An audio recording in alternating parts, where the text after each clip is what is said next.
And I got to watch that match in question as well. And the matchup is very solid for Death and Taxes, much in the same way that the Sneak and Show matchup is good, but you still have to sweat bullets in the first couple turns because Reanimator's most explosive draws, if you're without Caracas, you are in a world of trouble. And this is the exact reason that in Reanimator, I've always been a very, very large fan of Inkwell Leviathan. It's the perfect threat against this deck. You know, it's not legendary, so you can't bounce with Caracas. It has Trample and 11 Toughness, so gang blocking it is very, very difficult. It's just where you want to be. Now, I don't think that's a card that Christopher Lent actually has in his deck as far as his reanimation targets are concerned. He has moved Sphinx of the Steel Wind to the main deck. He was in his sideboard last week in the Legacy Open in Portland, now in the main deck. He's got a Hapless Researcher to start things off here in game number 1 of round number 5 here from our Invitational. Hoogland. His Vial will tick up to 1, and we'll see what Jeff's able to do on the second turn of the game here. Now, unfortunately for Chris, the rest of his reanimation suite, Iona, Ellistorn, 4 copies of Gristlebrand, these are all checked by the Caracas. So unless Chris can do some serious gymnastics, he's probably going to have to go for Sphinx of the Steel Wind in this matchup. I hope it doesn't get hit by a Swords of Plowshares. That's a trick. That thing does have protection from red and green, but not protection from black, white, or blue. Caracas, Aether Vial, probably the worst way for Christopher to start off the Legacy portion of the tournament. Yeah, he's going to get happy right now, or so we thought. Mother of Runes is going to jump in front through the Vial. And now Christopher has the option. Does he loot and allow Jeff to keep the Mother of Runes, or does he let the trade happen? Perhaps we get happy. Maybe we do. Maybe you're happy either way. I don't think Christopher is. I think he's sad either way. Looks like he's going to sack Hapless Research, draw Brainstorm, time to discard a card. And this makes sense. If Christopher's on Sphinx of the Steel Wind anyway, it's not like Mother of Runes matters that much. Going to discard Gristlebrand. That's typically the place where you want that card. But not when there's a Caracas in play. He's going to sacrifice Verdant Catacombs. Time to search a land up out of his deck. Now, with that said about the Caracas, and no doubt about it, it's not good for Christopher. Some of his creatures do provide utility even in the face. Like, Gristlebrand gets reanimated, he can draw 7 cards, maybe 14. He gets Alice Norton in some spots to clear out Jeff's board. So even though he can't really win the game with one of his legendary creatures at this point, they are still viable reanimation targets in certain spots. Well, let's see what Morris Lynch is going to do now. Might just have some interest in bringing back Gristlebrand and drawing 7 or 14 cards. And he's going to cast Exhume. Perhaps he gets the Hapless Researcher. No, I guess we'll draw 7. That's probably better. Okay. And Jeff says right away, I'm going to bounce this. Christopher says, I'm going to peel 7. And for Christopher, if he's able to find the Sphinx, he can discard a hand size. And if he finds Entomb, he's got a very good chance to just go ahead and Entomb and reanimate the Sphinx of the Steel Wind. Well, 2 Ponders, a Force of Will, along with Copy Reanimated, Polluted Delta, some other nonsense will be added to the grip. Caracas will be bounced back to the hand. It's time to discard Gristlebrand. Thanks to Caracas. Ellishnor is going to go away as well. Keep in mind that Ellishnor now, that is a good reanimation target to have access to if Jeff's board builds up with a lot of small creatures. They can play the role of a momentary wrath effect, killing all the creatures. In Death and Taxes, typically their creatures don't have more than 2 toughness. Only a few in the deck do. Another card's going to go to the graveyard. It'll be a Polluted Delta before passing the turn back over to Hoogland. Hoogland's going to tick his Vial up to 2. It's time to draw a card. Looks like he's found a land there in Schaden Port.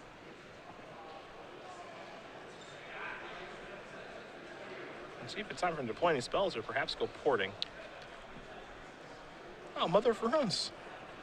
A little sideways action. It's important to attack. One of Christopher's main reanimation spells is, of course, Reanimate. And so getting Reanimator into the single digits is an important part of the matchup. Will Jeff to play a spell here? I think he's just going to pass the turn back. Leave Vial up and a port activation too, but he won't be using the port here. I think Jeff would rather keep the Caracas up. Polluted Delta going to come down here for Morris Lent.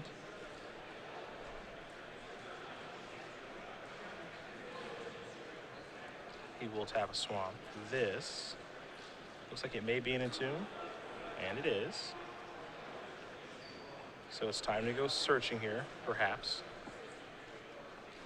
You can see his hand. He does have 2 Force Wills and 2 blue cards, so he's actually got some pretty nice protection. The Force of Wills don't do very much against creatures at this point because Jeff has an Aether Vial, but having Force of Wills to protect against Swords of Plowshares when your plan is to go get the Sphinx is great. Yep. See a little bit of shortcutting here. He's going to sacrifice the fetch land too. So Sphinx of the Steel One going to go into the bin, and a land going to come into play here in just a moment. Jeff taking a gander there at Sphinx. Flying. First strike lifelink. Pro green, pro red is my guess. Ah, I missed the Vigilance. But Vigilance is not a small deal here when the game's going to be about damage racing. See the joke here. See, it's pro, not its colors. Mm-hmm. See, it's not. Okay, you get it. That's good design. You get it. It is good design. Give that. And that's what Chris is going to try to get into play here. Now, if he reanimates this thing, he's going to go down to 1. Now, if he has an Exhume, it's a different story. But if it's actual reanimate, which it looks like he has in his hand, it costs 8. He takes 8. He goes down to 1, and then Mother Rune's going to be able to just slide something through. Exactly. If Jeff has any creature to put into play, it doesn't work anymore. Yep. Mother Runes can give it protection from white or blue or black and come across for the last point. Looks like Morrison's going to cast a Ponder. So it's 1 and 2 and 3, and that's a quick shuffle. Did not like what he saw there. So these cards will go away, and a mystery card will come to play. Let's see if Christopher can find what he's looking for here from this Ponder. Another thing to keep in mind too, is that if he does reanimate this Sphinx of Steel when going down to 1, Force of Will is off. Yeah, there's all sorts of trouble here. Yeah. So he's going to need an actual miracle. Well, we'll see what does happen. He's thinking about it. He's going to go with Hapless Researcher. So not going to reanimate just yet. Still digging maybe for an Exhume or Inanimate Dead. I think he needs to go through one of those cards. Vial activation. Stone Forge Mystic. Trigger. Search up an equipment. We'll see if it'll be Batter Skull or Jite. Also has a Sword of Fire and Ice in the main deck. So 3 options here for Jeff. He'll consult the hand. There's the Batter Skull. In this spot, I think that I like getting the sword. I don't think it matters too much at the end of the day, but if Chris has to win by reanimating Sphinx, then I think having protection from blue is more upside than having a Batter Skull in play. Sure.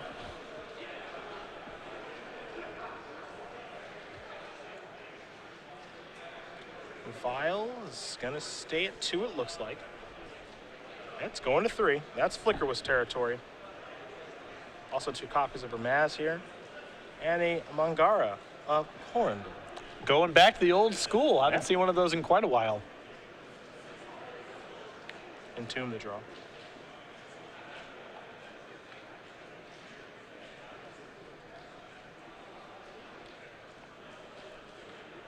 See if Morris can find something he likes here. He's going to start by casting a Brainstorm. So 3 cards coming. I think that might have been Exhume. I believe that was. In which case, we got a game. Could get interesting now. Reanimate's 1 card that's going to go back. We'll see what the other is in just a moment.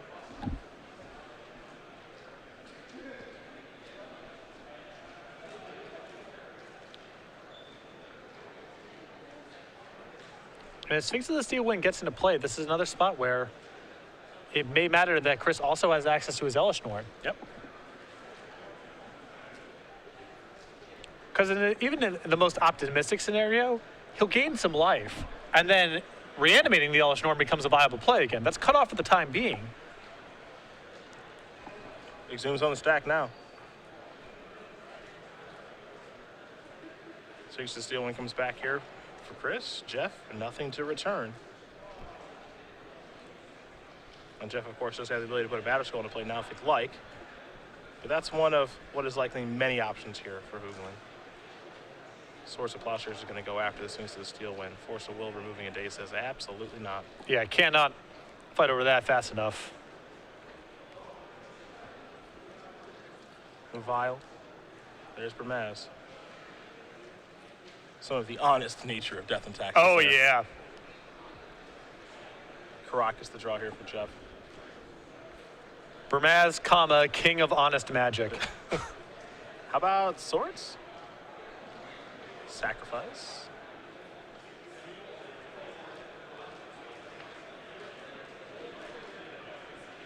Gonna search up an underground sea.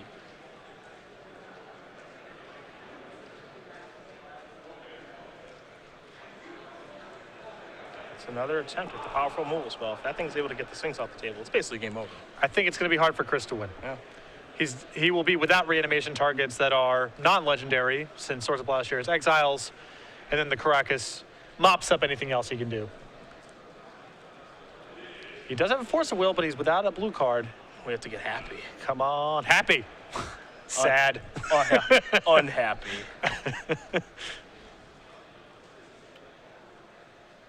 Bye-bye Sphinx. Get to gain a bunch of life, though. The consolation prize. Oh, yeah, not bad. Caracas going to come down. Replace the old one. Leave Upside, you gain some life. Downside is you can't take any significant game actions for the rest of the game. Your opponent's got a pretty good board. Details, as it were. Yeah, exactly. Just details. Looks like Mother Wounds and Ramaz are going to come in. There's your cat token as well. So 5 points of damage will come across. Morris Lent will draw a card. It's an Exhume. Does have the ability to bring back Elish Norn momentarily to clean up the Mother of Runes and Stoneforge Mystic along with the cat token. It looks like he's going to take that opportunity. The problem here is Bramaz still scores the touchdown. Ah! Yes, it does. Carrying it all the way. Take a look here. There's Batterskull. Trigger, Germ token. Here that comes.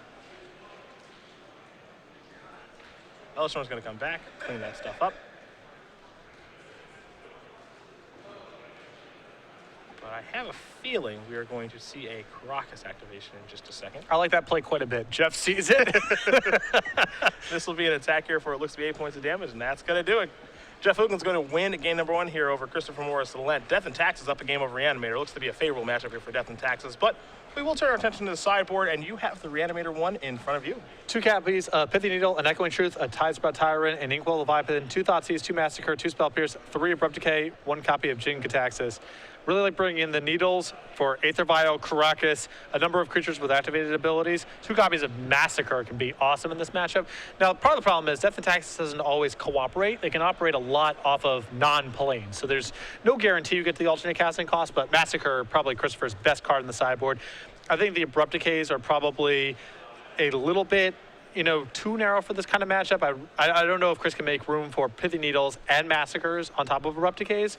And the Inkwell Leviathan, I think, is likely to get subbed in for one of the inefficient legendary reanimation targets. Iona, for example, I think is going to struggle to be good in the matchup. Well, let's take a look here. Jeff's side of things, he's got my favorite equipment, the Manriki Gusari.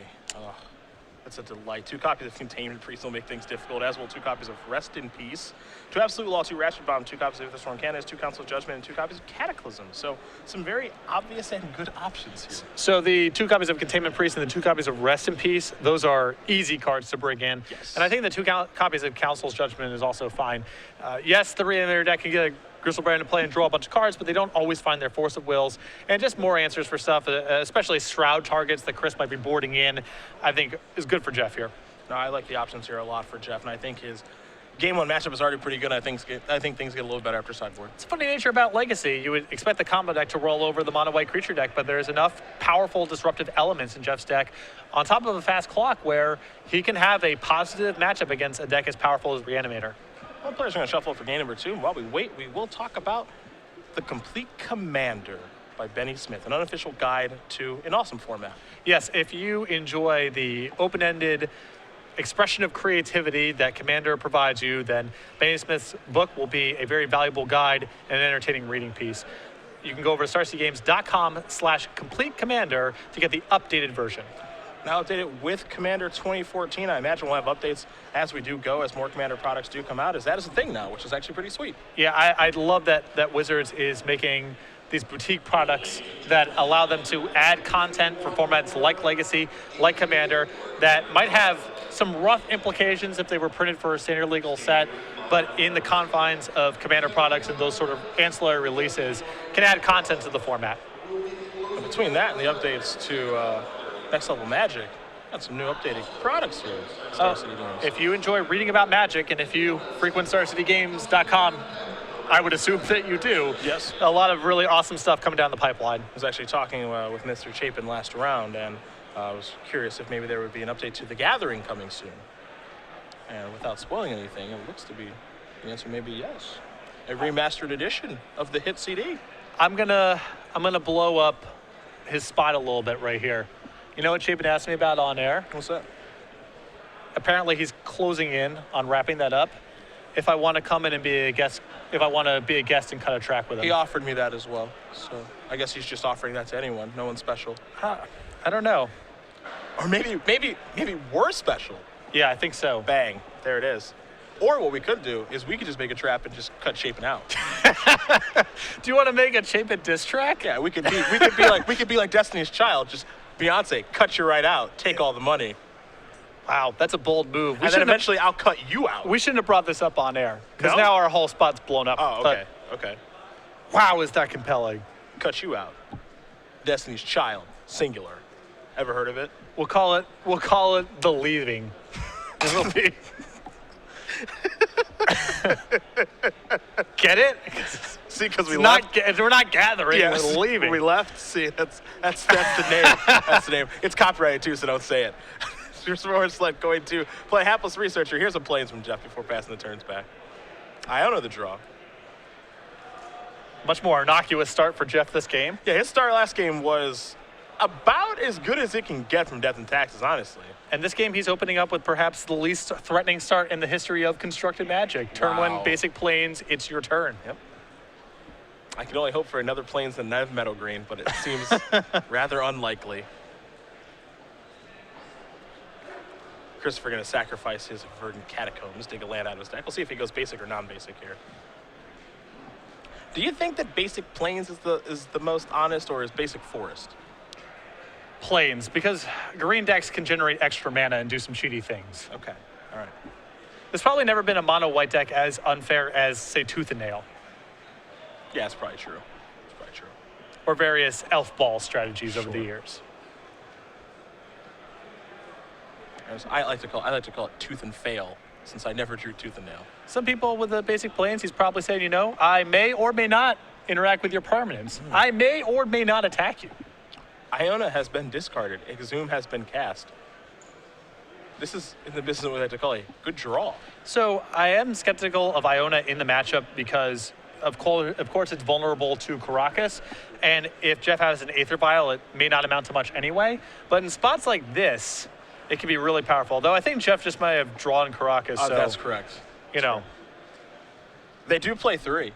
I know that Iona looks like it would be good against the mono color deck, and it often is, but I'm skeptical because at least some of your legendary creatures like Gristlebrand and Elistorn have value the turn they come into play. Elistorn is saying, I expect to be able to go all the way attacking with Iona, and that's tough to do in this matchup. Oh, we're going to get happy again, perhaps. There's a Verdant Catacombs past the turn back.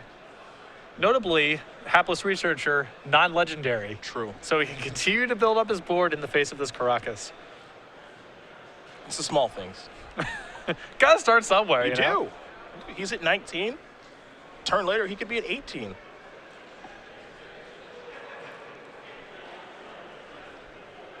Didn't get a great look at Christopher's draw, but he's getting happy. In for one.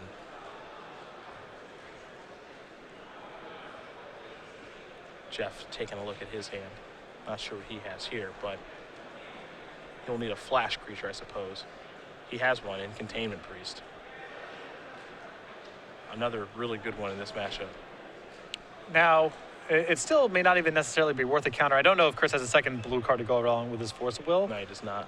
but he may already be on, you know, I gotta get a really good massacre out of this to win anyway.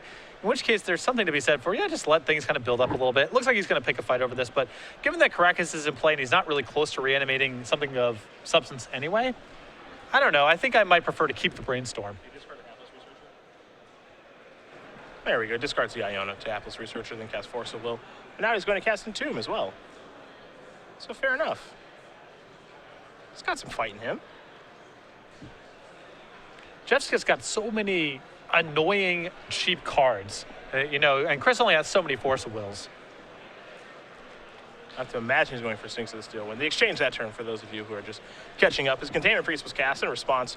Crack the Hapless Researcher, draw and discard a card. Discard the Iona. Found the second blue card in Brainstorm to cast Force of Will on Containment Priest. Now he's casting Entomb, getting an Inkwell Leviathan, and now casting a Reanimated Inkwell Leviathan. And now Jeff's going to read that, and I have a feeling he's going to be quite unhappy, as the keywords on that card are very important in this matchup. So Island Walk, not very good. Set that aside. Trample, really good against a deck that has Mother of Runes. And Shroud, very good against a deck that has Source of Plowshares. 7 power, a big game. 11 toughness, a bigger game. That's why those hapless researcher chip shots, man, it's all part of the puzzle. This card is solely responsible for my 3 wins against Death and Taxes with Reanimator at Grand Prix in Washington, D.C. Get it into play. It's very difficult for them to build a board where they can, triple or, double, triple, quintuple block it, whatever. And now this is what Jeff has to do now is he has to go, okay, Bermez, and start to build a board to block this thing. But 11 toughness is so much. And it plays really powerfully with the Massacres that Christopher has in his deck as well. Are we going to reanimate again now? Might be time to get Happy back. Oh, I see. Plan F. There's not much. To be fair, I mean, he could go reanimate that Containment Priest. Hello, ladies.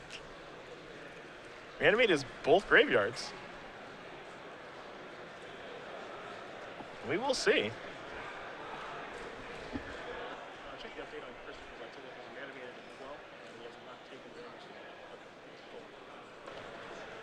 We are getting happy. There's Wasteland. Not the right time for that card. Beatdowns. Actually, Inkwell might have to pump the brakes here potentially, but Happy's just going to say, I'll block here. Perhaps draw and discard, absolutely. I don't think Christopher can really sit back and block because Jeff's just got a hand of spells. Yeah. He's just going to keep adding toughness to the table, so. Oof. Oof. Skull. Pass the turn back. And now there may not be a good attack now. And Massacre is not that much of a help. Nope. Let's see what this is. He drew Massacre. Here's Ponder. Interesting. Well, if he finds a second Massacre, then we got a stew going. He's got a shot. That's all you can really ask for, I think. For example, here he can take the Brainstorm, shuffle, and then get another 3 looks at it. Yep. And then if you find a second Massacre, Jeff's in a lot of trouble. That's kind of interesting. Pretty fast, actually. He might even be able to hold back with the Leviathan since he has a Massacre now and try to, work his way towards finding the second Massacre. The other option that he has here, again taking the Brainstorm, is look for Pithing Needle, needle the Caracas, put the Inkwell back on defense, and then wait for some help. Either way, he's going to have to get pretty creative here. That's why this Ponder's taking a bit. I think he has to take the Brainstorm and then shuffle and get a fresh look at it. He's taking a card. He looks like he may have taken Happy. Yeah, I was surprised by that take. Okay, sacrifice that. I suppose Happy can do some important chump blocking here. He's going to go down to 6. Because if he attacks you for 7, puts you down to 5, block your Batter Skull, sacrifice Happy, you're still at 5. Part of the problem here is because Jeff has a Caracas in play, he has a really safe Alpha Strike. Sure. Because the Batter Skull, it doesn't really matter if the Germ dies. Either of the tokens, who cares? And the Bermaz, Jeff can always protect by putting it back in his hand in the event that the Inkwell Leviathan blocks it. Sure.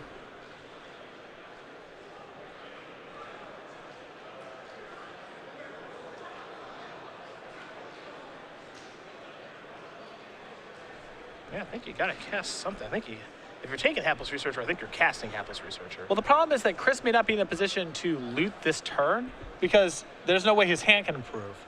Sure, I think that his plan this turn is to play Hapless Researcher, attack with Inkwell, put you down. Well, I would attack first. I would attack with Inkwell first, put you down to 5 because chances of him blocking seem very low. Put you down to 5, play Happy, say go. Then Jeff's going to attack with everything. Happy gets in front of Batter Skull. You sack it before damage resolves. so he doesn't get to gain any life. You take the 4, you go down to 2. And then hopefully your Inkwell can win you the game on the next attack because the opponent's down to 5. And Jeff has to make some blocks that contort him in such a way that he can't counterattack to win. And you have Massacre in your hand to mess things up. The problem is that all of Jeff's threats are vigilance creatures. That is definitely a problem. So Jeff has full control over offense and defense. So I agree with you that I think that's probably Christopher's line of play, but I think it's really unlikely to work because there's no way for Jeff to screw up the attacks or the blocks because he controls it entirely with vigilance. And there's a lot that can go wrong on Christopher's side, too. If Jeff has a Swords to Plowshares, the game is over. If he has a Flicker Wisp, the game is over. This can also happen where Christopher just gets his lands wasted. Yeah, there's a Revoker. And Revoker can name Hapless Researcher so it can't sacrifice to batters. He can't sacrifice it because his plan, I believe, is, again, to block Batterskull and sacrifice it. That's off now due to the Revoker. There was a lot that could go wrong that turn. Again, I think that he was just trying to hope things would break his way appropriately, and now Revoker has messed that entire thing up. Though I'm a little surprised that Jeff isn't just going straight on some mana denial here. Me too. I feel like if you waste Chris off of his either 2 black sources or 2 blue sources, he's really hard-pressed to win the game. Yep. Depending on the makeup of Jeff's hand, I can see a world where he taps both the planes to play that Revoker, waste both of either blue or black, whatever you deem is necessary, and being able to leave Caracas open. I'm not sure what the last trick is in Jeff's hand. He's probably got a lock on this game regardless, but the window is still a little bit open. If Chris ripped another Massacre this turn, he clears Jeff's board. Yep. He's going to play a careful study here. He'll draw 2. Abrupt Decay is 1. Gristlebrand is 2, so I imagine those will be the cards that go to the bin. He's got to figure out the other one, because Gristlebrand's an obvious discard, but Abrupt Decay is not a card that he can cast at this point.